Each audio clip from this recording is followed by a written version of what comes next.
Everybody get up, it's time to slam now. Come on and slam, and welcome to the jam.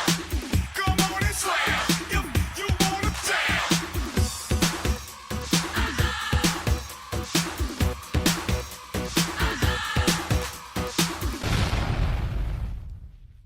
We are the leaders we need. Misplaced outrage and anger is ineffective. Why are we looking for others to solve our problems? We are the leaders we need right now. Let me address and quantify the last statement. When we read the Bill of Rights in the Constitution, it states a government run by the people for the people. It also states tyrannical and ineffective government shall be removed by said people. My prima facie case, we are the leaders we need today. How do we lead as private citizens? Glad you thought about this question in your minds. First, stop looking for other folks to perform the work. Read and become involved in how government works at every level, local, city, state, and federal. Work to uncover and stamp out corruption. Question and use your power. Vote. Vote in every election, know the referendums and the folks running for offices. If you're qualified and know you can perform the work on a higher level, more ethically, run for office. Yes, you looking in the mirror or on your phone, protest economically, use your voices collectively. Remember, we're here at the precipice of collapse together. We rise and fall together regardless of political affiliation. Take off your blinders. Stop letting your racism, hatred, prejudice, bigotry align with corruption, ignorance, and greed, further causing this civilization to fall into the hands of evil. We, the people, have to crush the fascist system, the orange regime we were warned about in 1945. We ended World War II, but never corrected the insidious injustice in America. After the Civil War, the perpetrators were never punished. Reparations never paid to the victims. The political assassination of Lincoln saw hate rise to power. Laws created to enforce a new slavery in reality for Black America and white women. Immigration used as a weapon against ethnic minorities not seen as European white people. The annals of history tells us and shows us that is why it's important to read all the history, not to believe regurgitated whitewashed lies. Every ethnic group was excluded before the discontent of these groups made it beneficial for the white power structure, now called whites, to make Irish, Scot, German, Polish, Italian, fair-skinned Spanish and Jewish people part of being in the sickness of whiteness, poisoning their minds with stereotypes about Asians, Browns, and Black folks. I dare you to read about the abolitionist movement, chattel enslavement, lynching. Just a fact before I go. 1,300 plus Jewish and white folks gave their lives in the fight for civil rights. Yes, racist whites were killing Jewish and white folks fighting against injustice, which is why Dr. King addressed the apathy of so-called good Christians. This America we live in was created unequal by design, which is why it's important to know all of this nation's history. Wake up, stay woke, stay ready. It's time to reclaim truth, justice, liberty for all the people. This is why we are the leaders we need. Another martyr claim why.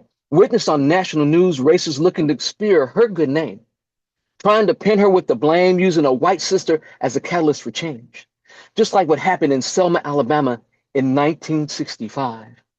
Viola Luzio, unalived by 3 Klan boys, mother of 5, an agent for change, run off the road, shot dead because she dared help Black folks obtain their rights. She dared to be a conduit for good. Racists constantly harp on the sanctity of white women, yet I haven't witnessed any brandishing weapons to right this wrong. Oh, excuse me. It's okay if the perpetrator is a white man and Iceman can take her life, man. The new Gestapo for the orange stain murdering again. Within a week, say his name, Keith Porter. Being ICE makes you judge, jury, and executioner. Whether we fall or rise in this moment, we cannot let these actions slide. Apathy will not work.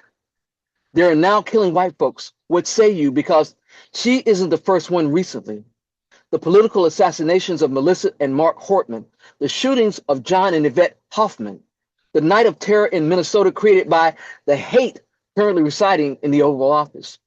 Where are your voices and actions for these white women? For these white people?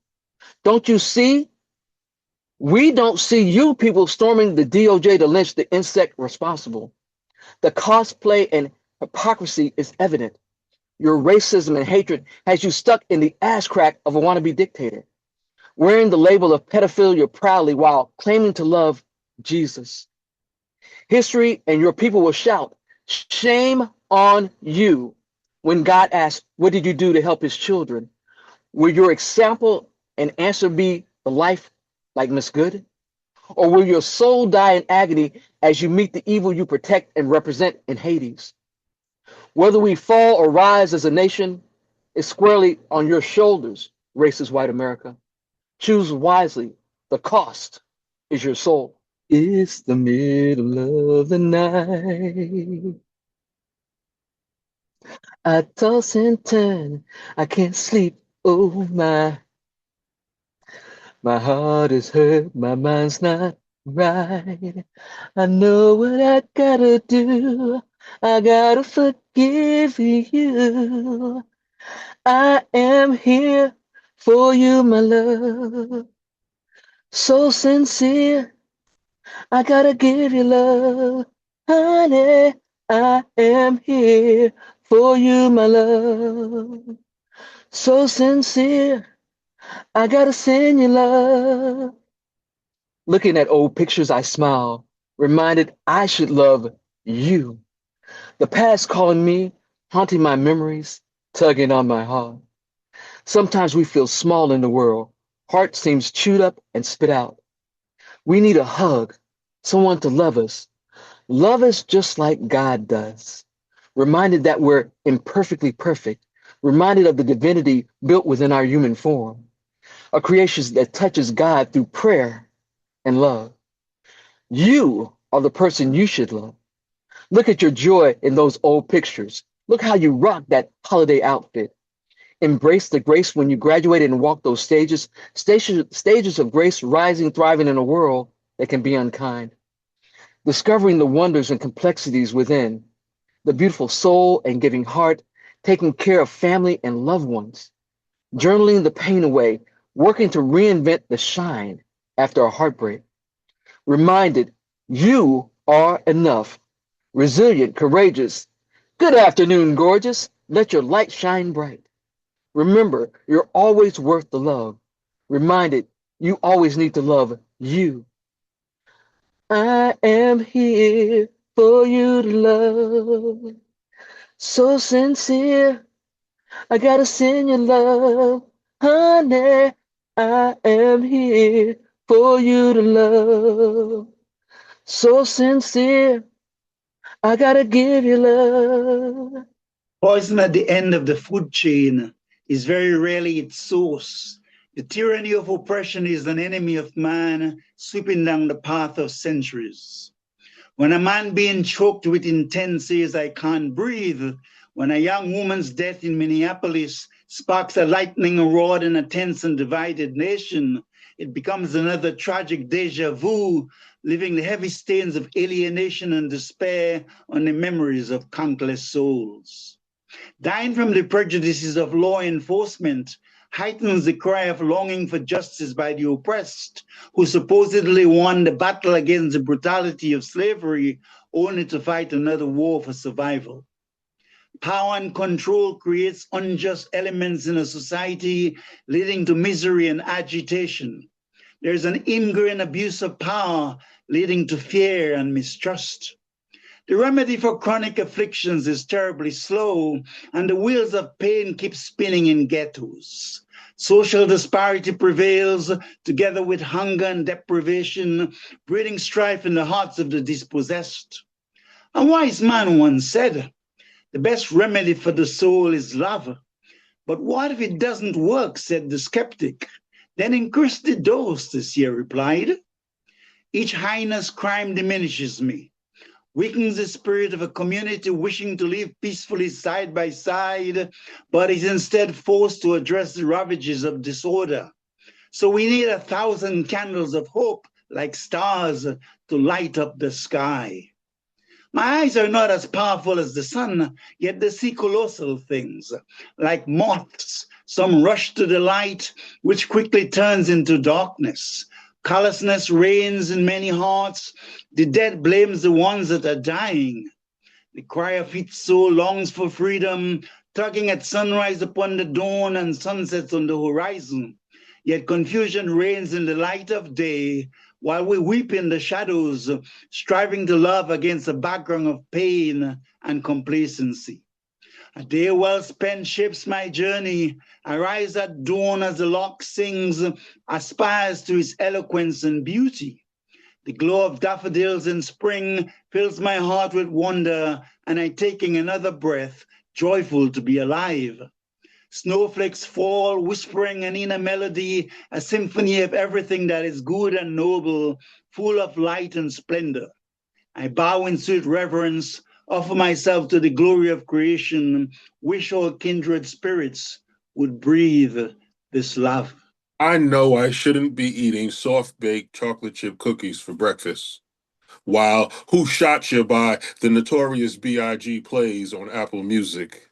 I tell myself I shouldn't be consuming this. Not multiple soft-baked chocolate chip cookies. Not for breakfast, not at all. Not with a diabetes diagnosis. But the serving size is only suggested. 3 small quarter-sized cookies cost 140 calories. That's a lot. Maybe it's the tariff war, mass inflation, fear, insulin. Maybe it's too much sugar. For breakfast, I shouldn't be eating extreme glucose spikes straight out the box while listening to Who Shot Ya as we proceed. Weak. Heartbeat, call the cops, heard mad shots. American poet Renee Nicole Good, a 37-year-old American citizen, was shot dead in Minneapolis by mad shots. Heartbeat stop. Eating mad cookies, each one weighing 10 grams, getting high on my own supply, breaking the commandments, cookies for breakfast, half in hand, half on the computer, chocolate chip, American golden calf gluttony, American carbohydrates are my idol. Eating keeps me from being idle. Hands stay busy, prevents me from writing what I want to avoid writing. As we proceed, slaughter taking place. American ICU nurse Alex Jeffrey Preddy, a 37-year-old American citizen, was shot dead in Minneapolis by slaughter taking place. It ain't safe for 37-year-old American citizens. Times are perilous. One false move gets Swiss cheesed up. I'm all messed up, undone by everything labeled original recipe. Fried chicken, sandwiches, soft drinks, snacks, and 30 soft-baked chocolate chip cookies. When will it stop? Brave. Turn front page. Daily. As we proceed to give you what you don't need. Here I am as I mourn the loss of human compassion. May the Queen rest in peace. I am the man who Europeans try to snuff every last particle out of. I am the man Europeans fell in love with. They worshipped the Black Madonna, worshipped our womanly Steatopygia, worshipped our children as Horus, the Christ, worshipped our religious swagger, our spiritual panache, our contagious African vertigo. I am vitiligo splotches, an interracial mystery, a conspiracy of miscegenation, a mottled curiosity, a reviled humanoid reptile. They bottled my secret like a perfume or cologne in a mysterious blue box. Charisma never carried me. My words have too much weight, waterlogged with pain, with laconic gods, with the hermetic desire for ecstatic solitude. My latitude and my longitude have star-crossed all cartographers. Now up is down, east is west, bipolar is natural on a good day. Looking through this periscope that blesses me with raccoon eyes, the ocean in my crosshairs is a National Lampoon joke. It was a slur to call myself excellence, but now it's a historical feat to label me anything other than what I truly am, magnificent. I'm the man ritualized slavery tried to destroy, ruin, break, impregnate with lies. I am the man who entire nations scheme technologies around to hasten my imminent demise. I am the man uncrushed, unbroken, defiant, where intent meets impotence. Indestructible chocolate does not melt under colonizer sunlight. I love it when they tell me you can't speak for all of us. You're not black enough. As if I don't carry genetic streams of generational trauma in my DNA's river now, as if the blood in these veins were never the target to be spilled onto streets naked, as if draining every drop of my melanin would take but a nanosecond of an Oakland minute, as if those patriarchal capitalist guns would never aim at me and wish my body erased. The Titan noose is the Black conservatives' escape into America. They think their lynching will somehow save them. There's a lot of hanging going on. But I hang upside down because I am a vampire bat in the cave, sleep but woke as fuck, because colonialism can't kill me here in this notional space, because I heard America is nocturnal when the blue note jazz beckons, because your twilight is my daylight and bloodsuckers love the comfort of anonymity, because America can't talk the interior language of a mammal who flies. Code switching applies to dress code as well. I am dressed in alphabets. My dialect is all consuming scar tissue. My linguistics are obfuscative escape hatches. My words are a religion binding me to a sound, a drum snare, a gunshot. I have used up 25 billion terabytes of colonizer bandwidth just to say, fuck you, Columbus. And the white lady who stares at me like I cursed her entire bloodline and her favorite soap opera heroes. Her discomfort is my ultimate unapologetic mic drop. Sunlight beams through the window and collects on the floor.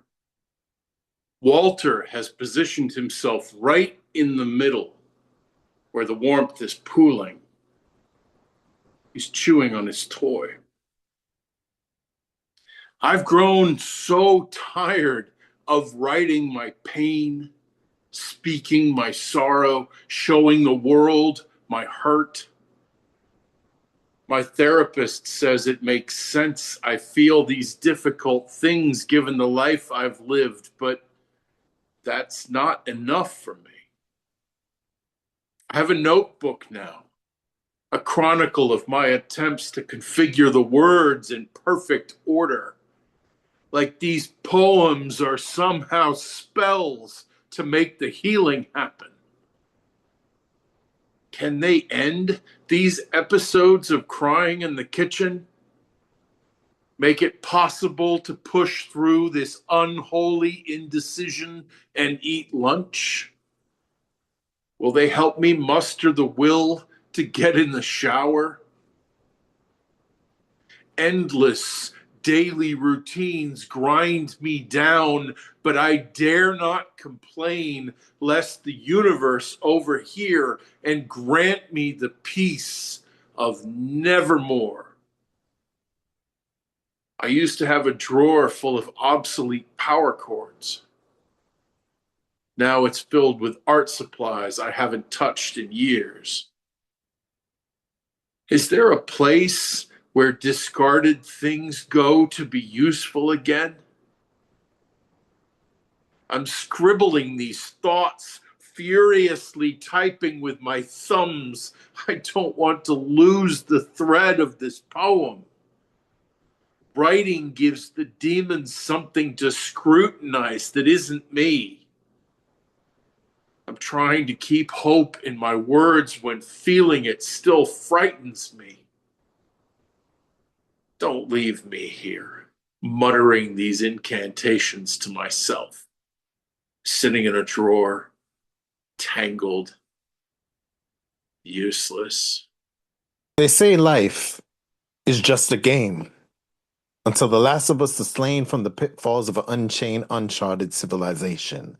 They say life is just a game. One we've all played with silly hoes out to smash bros and men without halos casually seek out their final fantasy. In reality, it's all a game. Life. But as a child, I used to love playing games. See, before I hopped on the train to reach Jane, it was me, Ken, and Ryu inflicting pain on some lames who couldn't handle arcade game David. As a child, arcades were my favorite. It would be me against Chung Lee, and I never realized I was beating a woman before my very eyes, my soul becoming desensitized to domestic violence as a child. I used to play games. I would beguile and with those joysticks never smile because I was hard, right? Until I realized that street fighters end up real lifers and there's no insert coins when life is taken from black little boys as a child. I would insert a quarter to slaughter any son or daughter till I was broke, or when the game of life wrote out of order, then I'd make my way to my fatherless home where I'd see resident evil people and try to calm the streets of rage that hid dormant. I wasn't important as a child. So as a child, I would pile emotions in an internal spot labeled Genesis, and as a teen with low self-esteem, if my ex boxed me in the face, she'd become my arch nemesis in this game of dating because of broken telephone levels of miscommunication, and now those games are still irritating. So I truly believe it is my call of duty to share these rhymes stashed, so that deep among us, we can start working on our mind's craft, start straight to the chase. Y'all, I write constantly to escape all this pain. So don't you dare come and tell me that this life is just a game.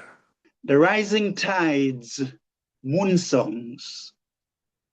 The rising tides echoes cross the oceans, carrying our dreams upon the blustering winds. They tell of our struggles through moon songs, using haunting melodies, invocations stitched with finesse on brocades of silk, woven from our tears and longing, rising and falling like waves, yet within the luminosity of 1,000 flares. Our story begins with a majestic continent. Its tides a powerful breath, shaping the coastline and lyrics of its people, its djembe, jazz, rhythm and blues. It is still the heartbeat of Gaia, one where the blue moon is proud to sing vibrant songs of its vast dynasties, great academies, spiritual luminaries, and technical advancement. We who dwelt where tides and kingdoms met, listened with awe the moon's silky voice, blessing the abundance of our continent, its lullabies upon a sea to our flora and fauna. We who started fireside chats, eating ugali, fufu, or salsa, nourish our stomachs with the juice of colorful wild berries around giant baobab trees and that sheltered us with their branches. We imbibe the wisdom of griot, imparting the secrets of our great science and technology, our ability to build pyramids and read the celestial heavens. It was here that mariners and poets wrote off and told ballads of this great cradle of civilization with wonder, reverence, dignity, and poise. The moon and tide still rise like elders, proudly telling our stories in songs and whispers, chatting with perennial entities of our ancient prowess, that which shaped not only our spirit, but the very essence of our land and visions. The lustrous moon has long been one of the keepers of our songs, just as she has been the guardian of our tides. She preserves our sacred secrets. Her gaze full of memories and sorrows, her energy soothes and calms, invoking ballads like songbearers in the hearts of custodians and lovers alike. My own moon song is a symphony, shaped by my ancestors' longing for liberation, like a seer seeking the beloved. Ours is a struggle carved in pain and a bed of arrows on the soul, playing a requiem on the tides of life's conscience, entreating our agonies to love. It stirs in the rustle of reeds, just as much as in the lutes of heavenly deities and ancient bards sighing. It lies in our diamond faith, resilience, and sacrifice, our pleas for mercy, striving to live in balance with the pendulums of tides and moon, so the spirit of our forefathers will soar on the waves of cosmic love. Carried through generations, it reflects the rhythm and blues of our parents, the jazz of our great-grandparents, the djembes of our griot, telling our demise to the breeze, carrying our hymns to lovers of the way of truth and beauty. Now the moon becomes a conduit for our drums, imploring our children to emerge, to claim our inheritance, lost in the Aladdin's caves of alien lands. Or chants are carried across mountains and valleys, amidst communities in Anansi folklore and coded signals, interpreted by hearts of goodness, equality, magnanimity, justice, and the love eternal. Or psalms chime cadences that are persuasive, like bells, yet gentle. For the winds carry their rhythms to hearts pulsing aspirations in sleep, drifting over the vista of a continent where stars cascade light, tides and moon songs blend unceasingly, carrying the banner of victory with each new dawn. Slowly our people learn to rid the tools of deception, to recognize that reeds are not marigolds and thorns are not roses.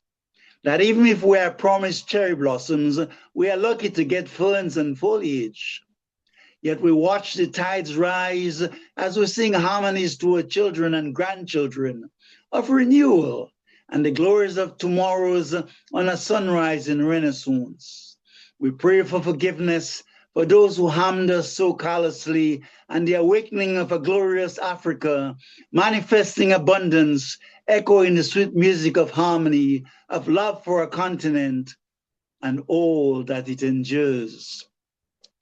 Kuzi sikeleli Afrika malufanganisu pondo wayo izwa imitandazo yetu kuzi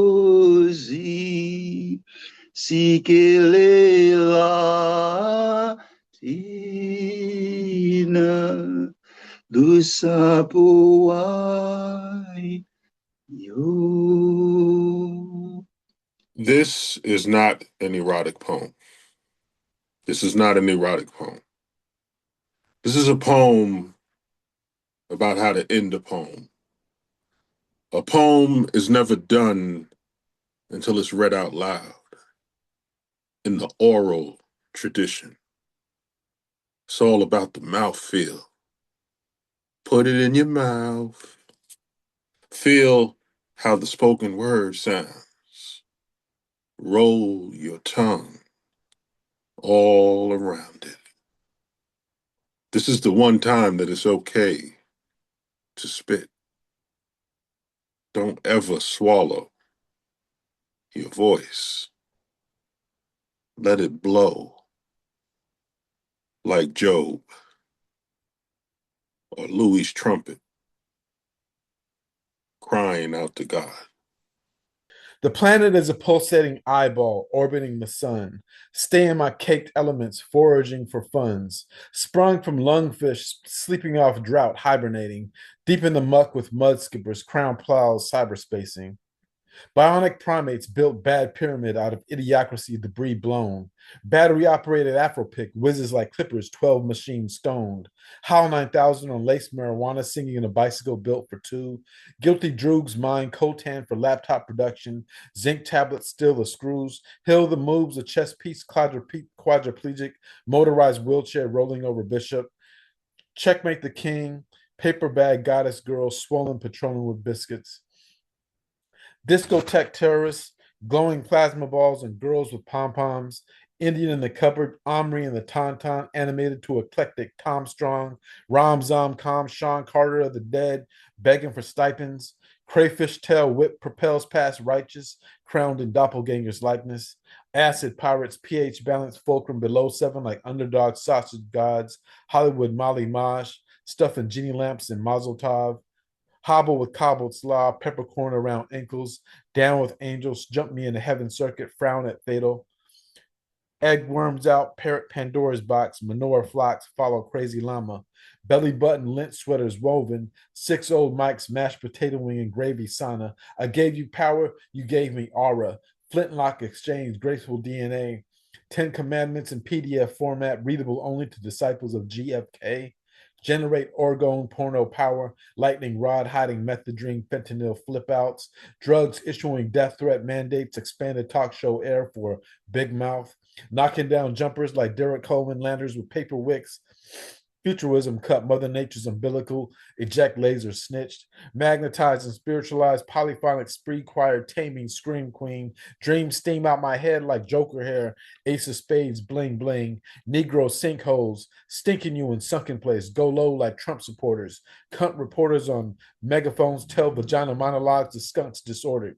They stole our home like Ricky Henderson, settle a foreign planet called cinematic, bromantic chakra mandala, ultra masculine with a Gucci bag habit, Yoni snowing, bad reception televisions, white noise burbling, max headroom, replaced by white Jesus, Caesar Borgia's Siamese twin, shivering and frosty Neptune, superhero N95 mask, secret chunky milk, stomach churning clumpy yogurt, Ozarks are overt, toothpick jousting, settle scores were exposed, missions covert, stole Earth from gravity, de-individuated planes babble incoherent orbits, on track to lose myself between living room cushions where the moons turn orange. Colonialists don't care. It's not the name on the map, but the riches of the terrain that inspires the expedition. Conquistadors don't care. The map will be redrawn and carved in the flesh of natives coerced to mining their own land. Pirates will not be noble. They will backstab and snitch, sink own ships to hide their claim. Every mineral and craft, every treasure and slave. The missionaries will be godless, except for the commerce they facilitate. God bless the gold collection plate, and damned is the heathen that does not comply. So when your future is present, the museum is full, and truth becomes myth.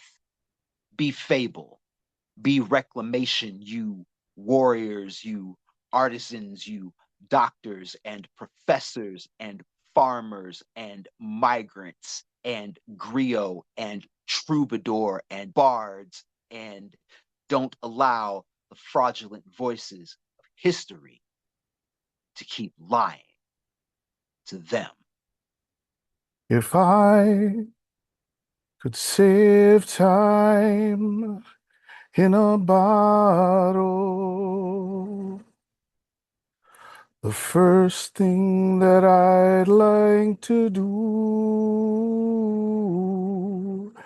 is to save every day till eternity passes away, just to spend them with you.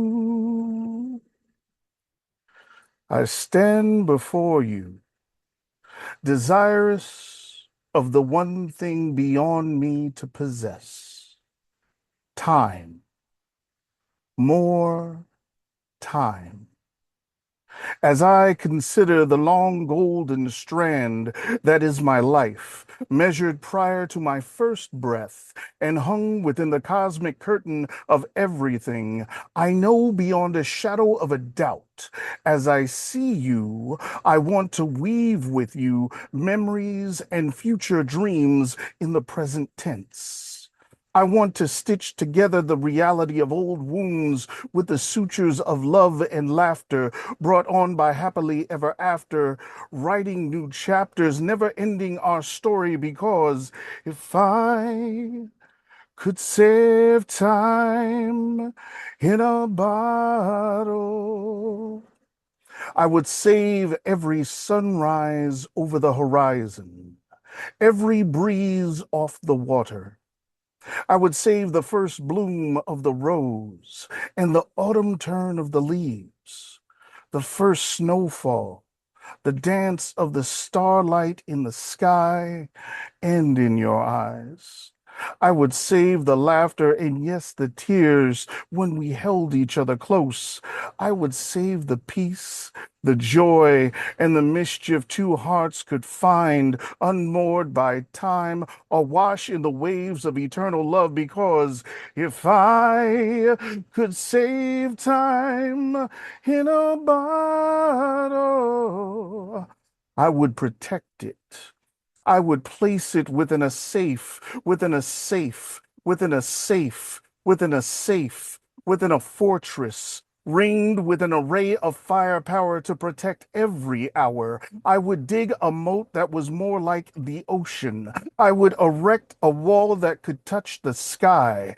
I would station forces upon forces at every corner and door. I would offer signs as words of warning that only death awaits a fool's trespass. And I would do it all again to make every second last, because if I could save time in a bottle, I would learn every language to speak words of love over you.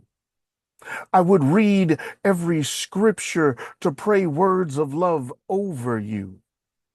I would learn every note of every song on every instrument ever played, so my heart could possibly conduct the most soul-filled symphony from the depths of my essence, reaching your effervescence, titled I Love You in the Key of Us, culminating in a cosmic crescendo, giving all of heaven pause with every angel hushed as I offered my lips to yours to seal our bond and intertwine our golden strands together forever, because if I could save time in a bottle, the first thing that I'd like to do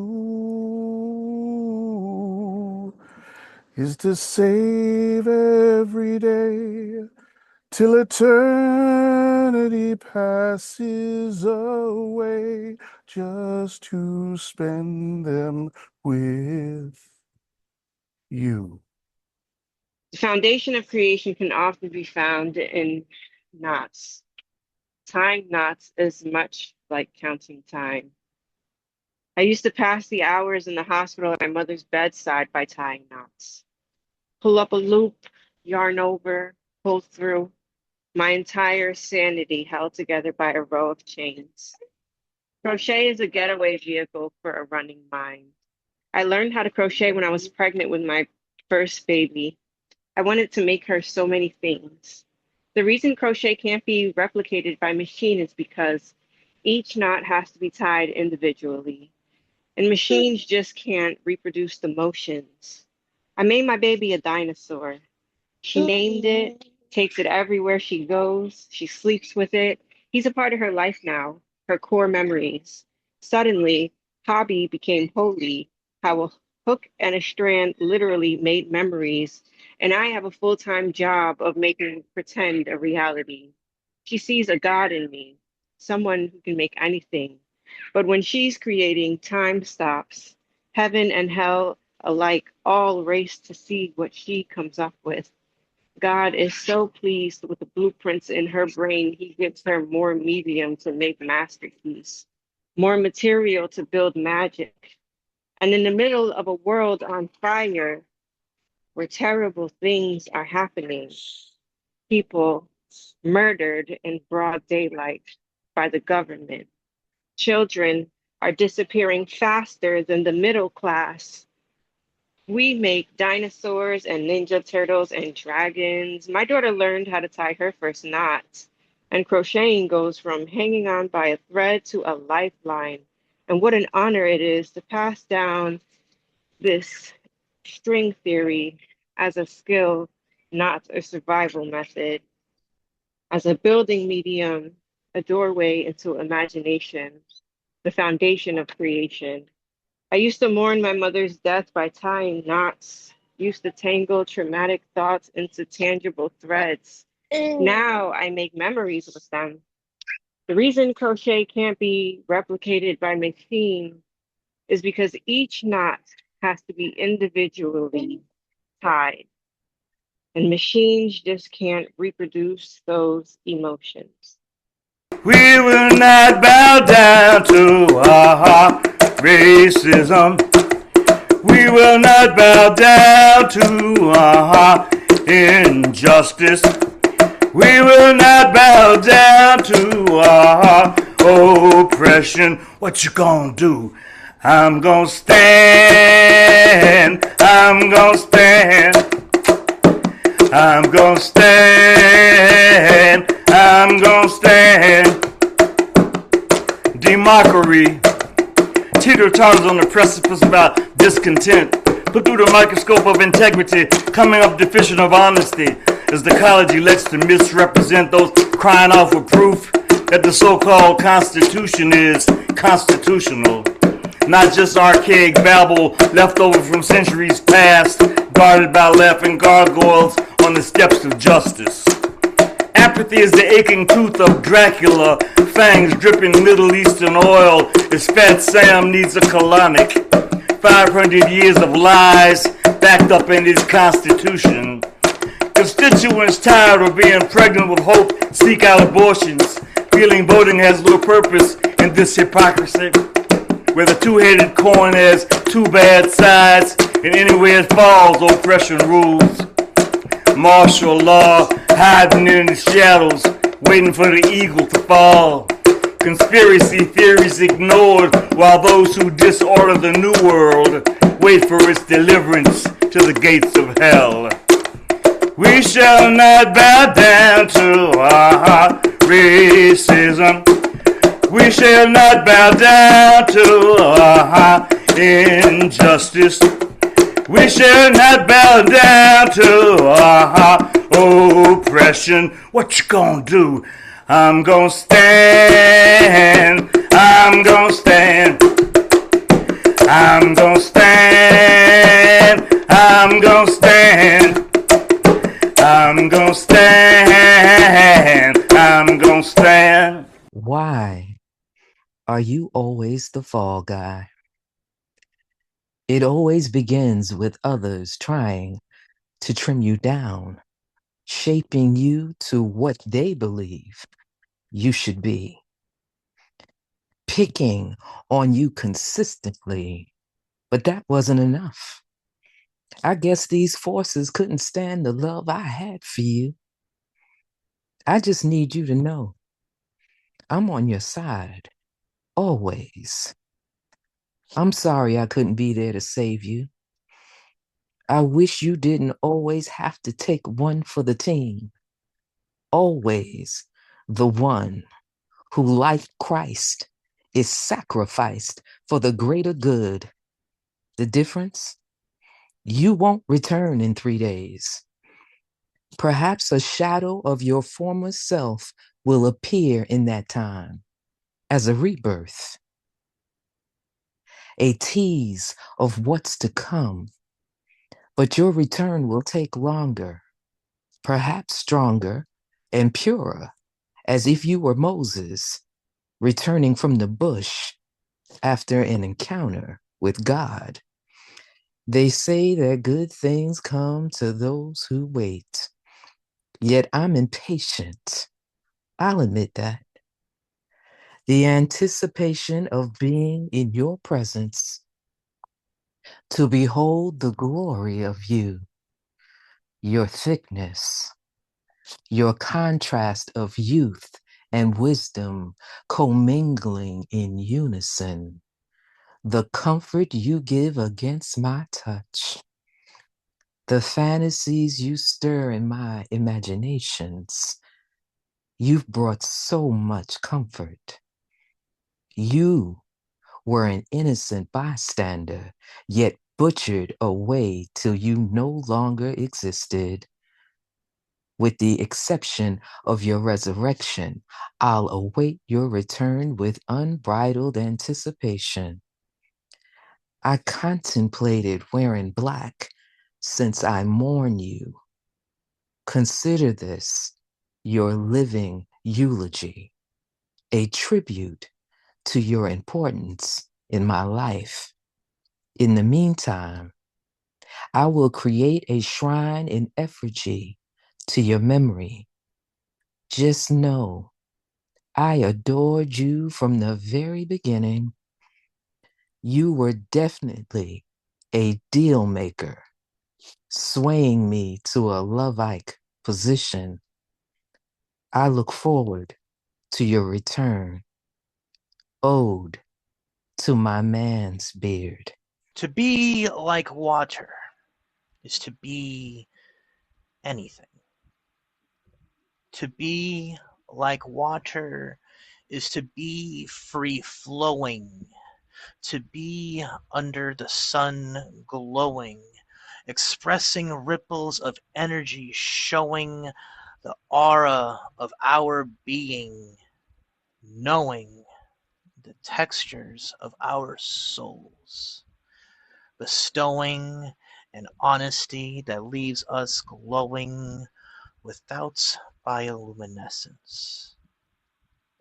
To be like water is to be cleansing, to be able to wash away the tensing vibes in the spirits and condensing trauma into understanding, sensing what is relative and commencing affirmations into actions, thus dispensing wisdom and assistance through empathy. To be like water is to be ever changing, shape shifting and rearranging, all encompassing and wide ranging. For we are all oceans of emotions, exchanging energy with one another, interchanging miracles and wisdom that may be life changing in ways we never anticipated. My daddy battled cancer twice. The second time he didn't win. This work has been running around my head for a little while. Please be patient while I share it with you. Can I get a window seat? Yeah. I thought I'd want a window seat. No, I don't really want this window seat, though. Daddy, you're my hero. You beat prostate cancer, beat high blood pressure, heart disease. Thought we had a minute. Thought you were invincible. All the times you rolled me on your shoulders, walked me on your feet, even when you were tired of dealing with white people and bullshit. Then that motherfucker came back, hit you in the spine. I never seen you old. Watch you decline. Thought we had time, but we didn't. Thought we could make up for the 6 years we spent not together, not speaking to you because I was mad. I love you, even with all the stuff you did. But cancer, it killed the chance we had. So cancer came and it just took, seems like everything. But one thing it didn't take your sense of humor. You had a heart attack. The doctor jumped up on you, started beating on your chest. You opened your eyes, looked up at that motherfucker, and said, "Would you get off of me? You hurting me." It made us all laugh. Unfortunately, this cancer took you. I wish I didn't have a window seat. No, I don't really have a window seat. No, I didn't want to have this window seat to watch you pass. What may I glean from ancestors whispering, listening, having conversations about our responsibilities to push forward? How do we honor the legacy of the shoulders we stand upon? How do we not drown in the depressive news cycle by exploring our knowledge of our whole history, learning our cultural history that was hidden? I was asked if I'm overwhelmed with the meso macro of this current horrible administration. I know some are directed to shut down, close off on every level. This is a different stage where we protect ourselves, protect our sanity, peace, saving ourselves from the depths of despair, retreating into our primal brain because some haven't caught up with our civilization. As a developed nation, America is very young compared to China or Japan. Democracy is an American experiment, in my opinion. Looking closely, critically, listening, thinking about our foundation. The founding fathers were slaveholders that espoused to fight for freedom, freedom from the oppressive rule of a British monarchy, while blind to the injustice in front of them. The irony in the juxtaposition of the separation and compartmentalization of their behavior. Freedom and liberty for the ruling class only. Even the British saw the dichotomy and worked to exploit the division of America early, offering the enslaved so-called freedom as British citizens upon return to Africa. Observing closely that this was the proverbial rock and a hard place. The enslaved were pawned in a game to build a system that was a war for wealth, a manipulation of ideology within those capitalist institutions. This secondhand trauma of desiring a homogenized society brings us to the current situation facing fascism and starvation. My ancestors whispering, help wake up the children. Representation is important for a healthy psyche. Work towards bridging the gaps within our cultures.